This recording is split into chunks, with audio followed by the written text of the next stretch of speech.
Hello friends, good morning. आज बताने जा रहा है सिंपल इंटरेस्ट, साधारण ब्याज, जो किसी भी कॉम्पिटिटिव एग्जाम्स के लिए मोस्ट इम्पोर्टेंट होता है। जैसे बीएसएससी है, एसएससी है, एनडीए है, नेवी है, एयरफोर्स है, कोई भी एग्जाम हो, चाहे सीटेट हो, एसटेट हो, सब में साधारण ब्याज क्या होता है इसको समझते हैं। जब ब्याज सभी वर्षों में मूलधन पर ही जोड़ा जाता है, यानी ब्याज का ब्याज नहीं जोड़ते हैं, केवल मूलधन पर ही ब्याज जोड़ते हैं, उसको क्या बोलते हैं? साधारण ब्याज, सिंपल इंटरेस्ट कहते हैं। ब्याज और मूलधन के योग को मिश्रधन कहते हैं, इसको अमाउंट कहा जाता है। यानी ब्याज में जब मूलधन जोड़ेंगे तो वह मिश्रधन कहलाता है। 100 रुपया पर एक वर्ष में जो ब्याज तय किया जाता है उससे ब्याज की दर, मोस्ट इम्पॉर्टेंट है, उसे ब्याज की दर कहते हैं।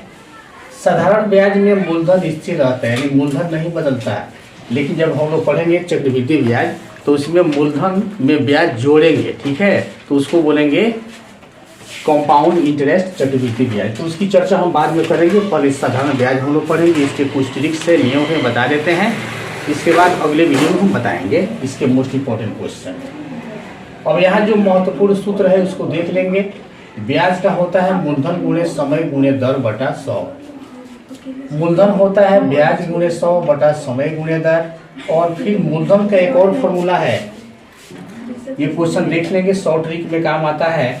मिश्रधन गुणे 100 बटा 100 प्लस समय गुणे दर।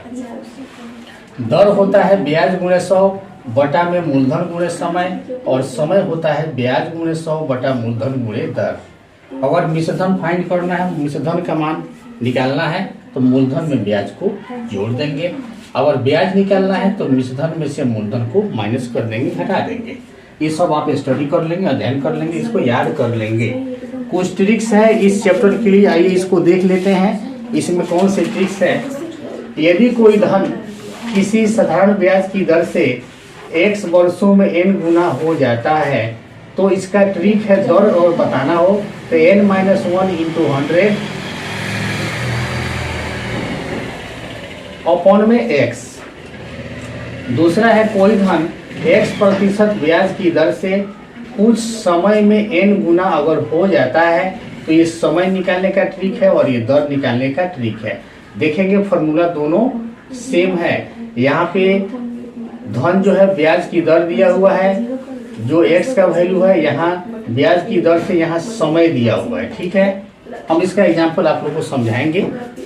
इसके बाद है यदि कोई धन एक निश्चित समय में साधारण ब्याज की दर से n1 गुनी हो जाती है तो उसी समय में n2 गुनी होने पर दर क्या होगा? ये मोस्ट इंपॉर्टेंट ट्रिक है, n2 - n1 by n1 - 1 into n1। चौथा है एक निश्चित साधारण ब्याज की दर से ब्याज का अंतर, सवाल में दिया जाता है ब्याज का अंतर समय के अंतर के कारण हो तो मूलधन बराबर होता है ब्याज का अंतर बटा समय का अंतर गुणे 100 बटे दर। ये ट्रिक्स है, ये काम आता है एग्जाम्स में। या अगर दिया है ब्याज का अंतर दे दिया है तो ब्याज का अंतर दर के अंतर के कारण होता है तो मूलधन होता है ब्याज का अंतर बटे दर का अंतर गुणे 100 बाई समय। तो ये रूल्स है, ट्रिक्स है, इसको आपको समझना है ध्यान में। और ब्याज की बात करें तो अगर मूलधन किसी को आप कोई पैसा देते हैं तो उसके अतिरिक्त आपने जो पैसा दिया उसके अतिरिक्त उससे कुछ एक्स्ट्रा पैसा लेते हैं, उसी को ब्याज कहा जाता है। तो साधारण ब्याज में हम लोग मूलधन पर जो ब्याज आता है केवल उसी को जोड़ते हैं, मूलधन में ब्याज को नहीं जोड़ते हैं। ये था बेसिक कॉन्सेप्ट। नेक्स्ट वीडियो में आप लोग को हम बताएंगे इसके most important question. Thank you.